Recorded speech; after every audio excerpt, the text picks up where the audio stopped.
Good day, everyone.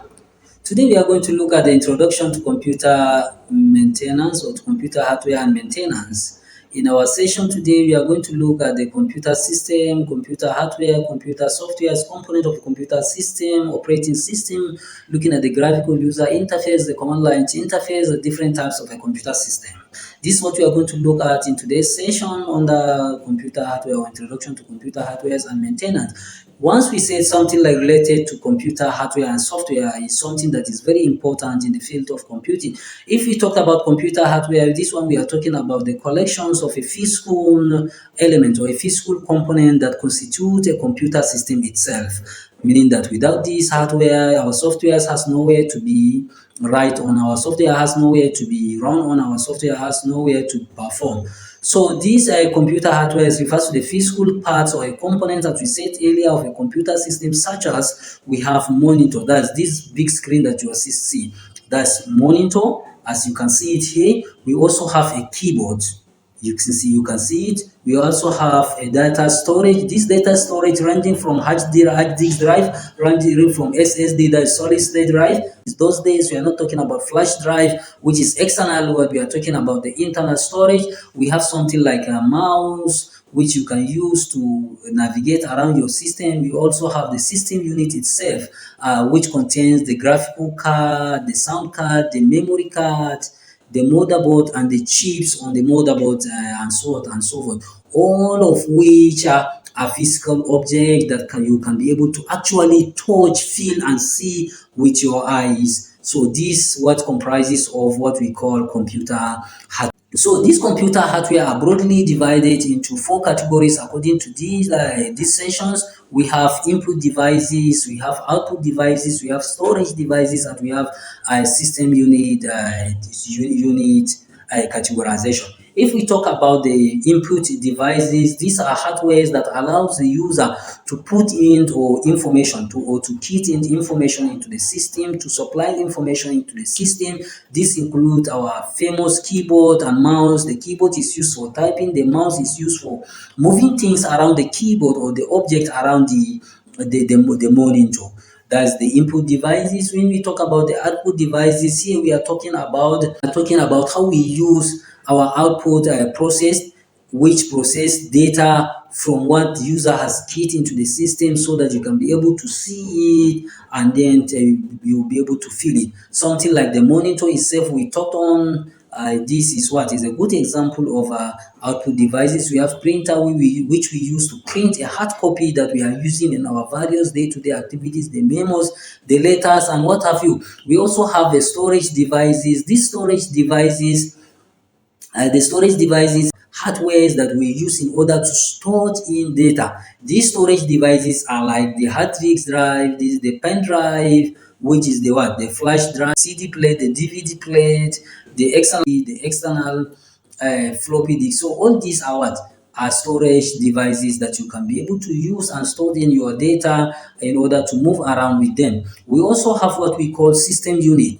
The system unit categorization here include or represent a hardware in a system unit line. It's just that system that you are seeing housing in the case that you are not having a three-in-one system. That is this system that is having the system casing different and what have you. So the system casing is the system unit that houses the CPU, that houses the motherboard, that houses the graphic card, that houses the data boards, the system cables, the ports, and what have you. So this is what we call as the system unit. We also have a software component of a computer system, which is the set of the programs, procedures, codes, and the related data that provide the instruction for telling the computer what to do, when to do, and how to do it, or instruct the hardware drives or the hardware units on what to do and how to do it or when to do it. So these software devices is also being categorized into one. We have system software. This system software is any software which manages and control the computer hardware. So if that software can be able to manage and control the hardware, such system is what is called system software. Are we together? Example of those is what? Operating system. Operating system can be a Windows operating system, can be a Mac operating system, can be a Linux operating system, and what have you. So, because operating system is what starting with the responsibility of how to control and manage the activities of your what? Of your devices, of your hardware, of your system, and the other softwares on the computer system. We also have what we call application software. Application software, these are programs that enable the end user to perform a specific productive task. A specific productive task is performed by what? By this application software. Example of this application software are what? Microsoft Office Word that we are using to type our memos, type our assignment, type our letters, and what have you. We also have the Photoshop we used to edit, the CapCut we used to edit videos, the CorelDRAW we used to design, and what have you. So all these what are application software. So we have what we call another software called utility softwares, though in some books you cannot see these utility softwares. These utility softwares are there in order to manage and fix some issues related to software application or to system softwares. These are something like antivirus, these are something like this defragmenter, these are something like CMD and so on and so forth. They are used to manage the activities of your what? Of your system.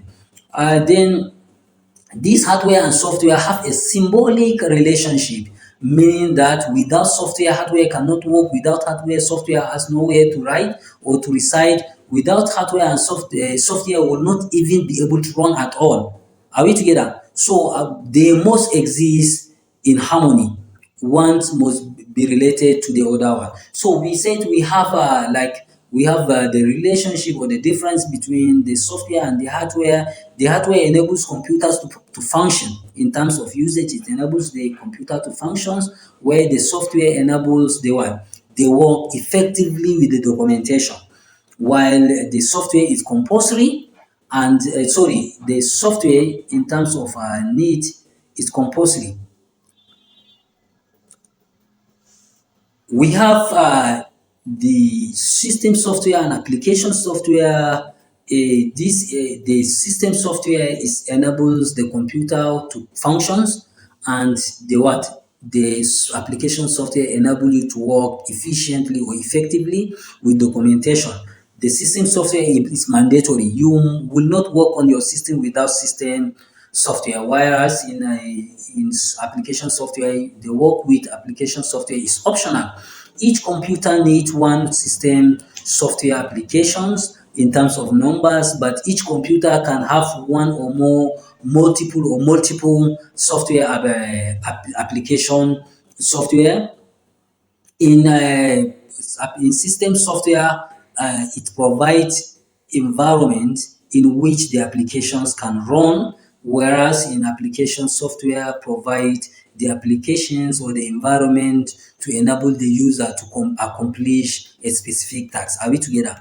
So if we are talking about the hardware and the software here, we are talking about, if we talk about the software, these are a set of instructions that tells the computer what to do and how to do. It instruct the hardware what to print and not to print. It instruct network, which network to connect and which one not to connect. Whereas in hardware, these are what physical component that you can be able to see, touch, and then move around with them. Whereas again, the second one, software cannot be executed without the hardware, and hardware cannot perform any task without what? Without software, vice versa. Software is debugged in case of any program, whereas hardware is repaired in the case of any faulty or any problem also. Software is reinstalled if problem is not solved, whereas in hardware, uh, the problem or the hardware is replaced when the problem is not solved. You see, this one is reinstalled, this one is what? Not resolved, it's what? Replaced. So I hope we are moving together. So the main component of a computer system here we are talking about, first of all, let's look at the computer. What is that computer? This computer is an electronic device that allows you to what?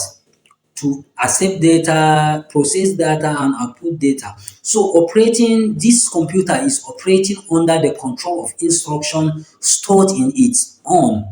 Are we together? In its own memory. It has a memory. So anything that is stored in the memory, the computer it's worked on that function. And at the most basic level, a computer is a device consisting of three basic pieces of component. One, we have the processor, which is used to process or interpret any form of data need to be executed. We have a memory, which is used to store both data and the program, but most of the time we can have it a permanent or temporary or permanent. That is primary and the secondary memory. We have a mechanism for transmitting those data to and from the outside the world. So we are going to look at these components one after the other. Let's look at the input devices first. The input device we said allows you to enter data into the computer system. The output devices allows you to get the responses from the data you have imputed into the system.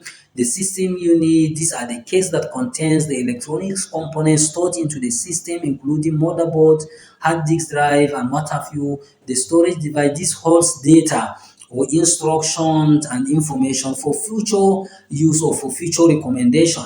Then we have communication device. That's the mechanism that we use to transmit information to and the world. So these communication devices enables a computer to send and receive instructions and then information to and from one or more computer or a mobile. I have a computer system, I can send information from this system to another. I have a mobile phone, I can transmit this information from this to the other system and vice versa. So we have a system unit. So this is called a system unit. As you can see here, the system unit is the case containing the electronic components. We have been saying this from the beginning of this class. And this component of the computer what uses to process data. The inside of the system unit on the desktop personal computer include the drive base. The drive base that we have processor, as you can see here, we have memory and what have you. So this is the what basic component of a motherboard. As you can see, this is the basic component of a motherboard. Is the main circuit board of the system with this very labeled on it. We first of all have processor, which is called central processing unit, and this central processing unit is the part of the computer brain. Is a part of the computer brain which interpret and execute the commands from the computer hardware and software to the CPU, which the CPU use to be made of a discrete component and the numerous small integration circuits. So this CPU or the processor have two main parts. We have what we call ALU, that's arithmetic and logic unit. What it does, it only perform the arithmetic operations of the computer system, and the control unit or the logic unit of the computer system, like the multiplication, addition, and what have you. Like you are going, you cancel, you are printing, you cancel. All this it performs at what at ALU level. We also have what we call CU. CU is the component that we use in the processor in order to direct and coordinate most of the operations in the computer operations. So anything we want to do in terms of operation, we use our control unit in the system. So, and as you can see, this is the what? This is how our devices work. As you can see it here. We have input devices. From input devices, it will go to the central processing unit, which is the CPU. From there, it can decide to what? To go back to the output, or it can go to the memory. If you're retrieving it, you retrieve it here. In the memory, we have two categories of memory. We have the what? We have the main memory, and we have the secondary memory. The main memory is the primary memory. The what? The secondary memory is this hard disk is the secondary memory. The primary memory or the main memory is used to store data temporarily. So whenever into the buffer, whenever the system goes off, it means you lose the data. And in the secondary storage, even if light goes off, you can be able to retrieve your data very well. So we also have the memory now. If we talked about memory, this we are talking about the electronic components that stored instructions waiting for execution or waiting to be executed by the processor.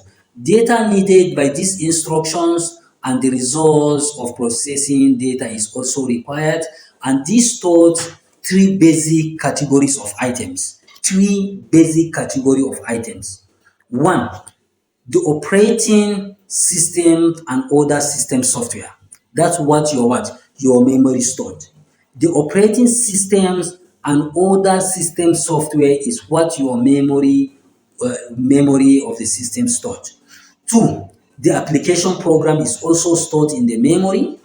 The third one is the data that is being processed and the resulting information is also what this is going to store.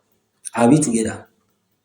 That means you can be able to ask, or you can find it anywhere. What are the basic categories of items that our memory stored in a computer system? One, it stored operating system and any other system software. Two, it stored the applications program or application softwares. Three, the data that is being processed and the information or the resulting information is also stored in the memory. So this memory is measured in what? In kilobytes, in megabytes, in gigabytes, in terabytes. In fact, we can have in zettabyte and so on and so forth. If we are talking about a kilobyte, we are talking about something of approximately a 1024 byte of characters. That means we make 1 kilobyte, approximately a number of a page of a text, approximately. So when we talk about a megabyte, we are talking about a million. That is, we are talking about 1,048,741,824 bytes of data, which is approximately to what? To 500 what? 500 pages of text, rich text only, no graphic, nothing, just a text. Approximately 500 pages can make 1 megabyte of a memory size. We also have a gigabyte, which is in form of a billion, and the exact byte of this gigabyte is 1,073,741,824, which make it approximately to a text file of 500,000 pages. How many of you can type 500,000 pages? So when we talk about terabyte, we are talking about 1 trillion. The 1 trillion, about 1.99 trillion. So you can see it's almost a 500 million of pages. So forget about the zettabyte. Internal hard drive is the computer's main memory. The internal hard drive is the computer main memory. This is where the application software, disk operating system, and data files are stored. Are we together? The main advantage of this memory is the fast data transfer, access time, and their large capacity of data storage, which you can have up to a terabyte. Are we together? So we also have what we call random access memory, which is called RAM. This RAM is the internal chip where data is temporarily stored into them, just as I explained earlier. Whenever you want to run a program, this is loaded into a primary memory. Whenever you are saving, it's going to the primary memory or to the RAM phase before it now transferred into what? Into hard drive and so on and so forth. And our RAM is very volatile, meaning that once light goes off or once we shut down the system, whatever we stored in the RAM goes nowhere. We did not save it, we cannot trace it, and it vanished. So these RAM chips usually reside on a memory modules and are what? Are inserted into a what? Into a slot called memory slot. Where is your RAM usually inserted on the motherboard? It's inserted in the what? Memory slot. There are two basic types of RAM chips that exist. One, we have static RAM, that is SRAM. Two, we have dynamic RAM. Also have what we call ROM, that is read-only memory. This memory this memory is used to store information that need to be what? To be stored permanently. Whenever you want to store something permanently, you use your ROM. You insert your disk, you write your files there, and nothing will affect it unless someone scratch it where you have issue. We have two type of RAM. We have a-prompt RAM, we have E-prompt RAM. In some book, you can see EEPROM RAM. The A-prompt RAM is called the prompt RAM is called programmable read-only memory. The E-prompt is called programmable read-only memory. Here means that in programmable random read-only memory, you can only store in data there, you cannot alter them. Whereas in EEPROM, you can be able to alter the data that you stored in the EEPROM. So we also have what we call as the BIOS, that is basic input slash output system. These ROMs also contain some coding known as the boot file. That's bootable files. You can make them bootable. They can boot from your system, especially if you're installing operating system. When the computer is turned on, the BIOS carries out a hardware check in order to find out if all the devices are present and are ready to work. If you paid much attention, if you're owning your system, once you start it, you will see a series of movement, a BIOS moving up and down parallel like this. So it's checking. If you can be able to pay attention to what it's saying, it will show you all these things: CMOS check, mouse check, cat check. All these things will now check them in order to make sure that everything is intact. Then it leads to the operating system into what? Into the RAM. The BIOS store the data, time, and the system configuration in a non-volatile chips called CMOS. So now, where does the BIOS store the data, time, and the system configuration? Can you tell me in the comment section, please? Be sincere. Okay, this is stored in what? In CMOS. That's complementary metal oxide semiconductor. Complementary metal oxide semiconductor. This is where our BIOS stored in the date, time, and the system configuration, which is usually a battery powered. If you open it, you can see those the kind of a battery we have on our smartwatch and the calculator and what have you. So both types of memory are referred to as immediate access storage. That IA is immediate access storage, because the hardware can access the data so quickly compared to data in hacking or in backing storage.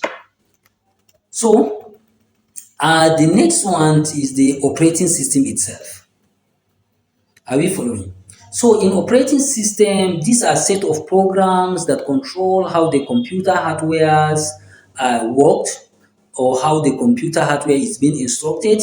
It is the means of communicating between the user and the computer itself. I communicate with this system as I am recording this, or as I am presenting my classes. I am interacting with it, and this deal with the loading and running of the application program, and then the manages the transfer of data and files to and from the peripheral devices. The peripheral devices are the mouse, the keyboard, the printer, the plotter, the scanner, the speaker, the microphones, and the rest. So what are the functions of these operating system? One, the operating system acts like a bridge, intermediary between application software and the what? Computer hardware.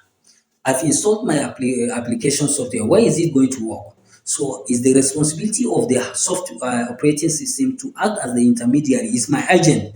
It's going to tell the hardware, please, Mr. Bamanga is installing Microsoft Word. Make sure you attend to him.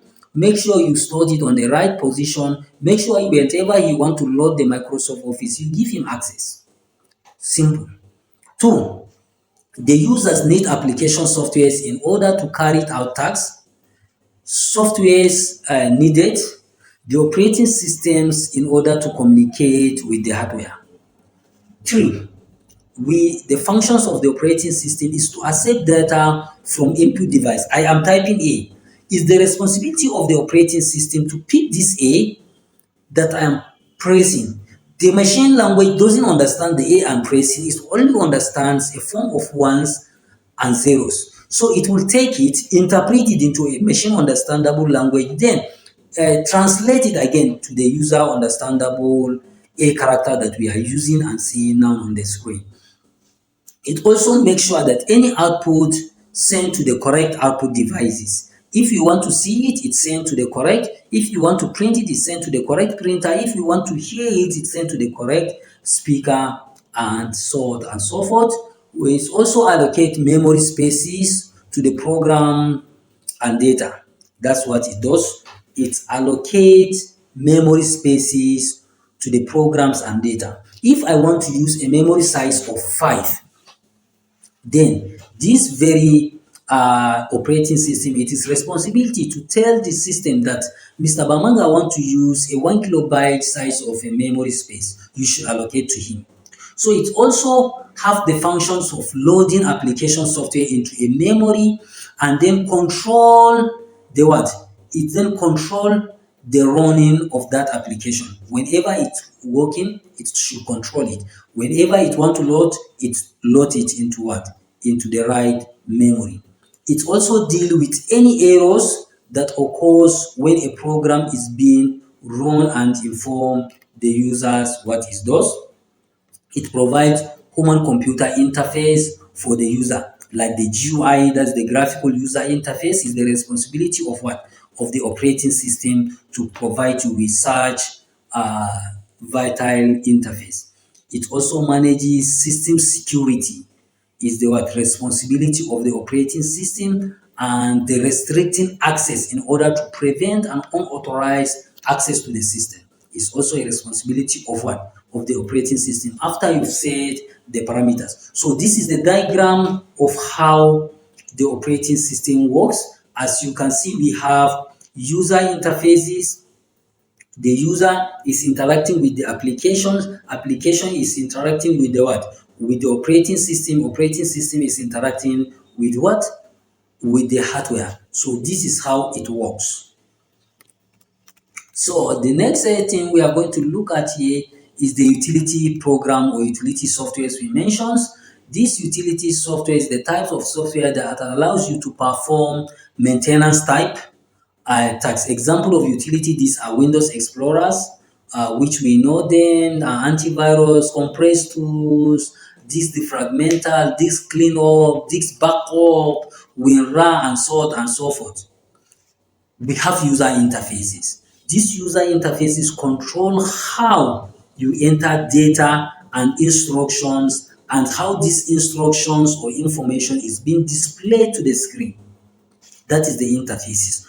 This thing that you are seeing on your screen is the interfaces. So it's the function of the operating system to provide you with this. So there are two basic user interfaces provided by the operating system. One, we have GUI, that's graphical user interfaces. This user interact with the system through what we call WIMP, WIMP. Are we together? Environment Windows, WIMP environment Windows. We have icons, we have menus, we have pointers, and so on and so forth. That is the what? That is the WIMP we have mentioned. Are we together? Windows, icons, mouse, and pointers. How many? 4. This is the best way of how you can memorize this. W for Windows, I for icons, M for mouse, or M for menus, then your P for pointers. So this is how you interact with this. Then the GUIs are small pictures that represent actions, and they can be selected by clicking. Just click, you select it. And then once you click, you select it and you go with your mouse. Example of GUI interface, look at this Windows operating system or Windows environment that we are working on. Look at the any folder on your handset, on your system is a good example of these user interfaces. So we also have types of a computer system. This we have done it in many classes. There are many types of a computer system. This varies. It depends on scholars. But what we have here, we have summarized more common types of that are currently available. We have PC desktop computers, and that's the normal desktop computers we are using. We have laptop computers, we have notebook computers, we have tablet computers, we have personal digital assistance computers, those ones that you can go and just the one that they use for registering SIM card and what have you. They are personal digital assisted computer system and what have you. So we've come to the end of this session today. If you like this session, don't forget to give us a thumb, share our video, comment on the comment section in order to get us motivated and brings you more uh, computing classes. Thank you for being with us.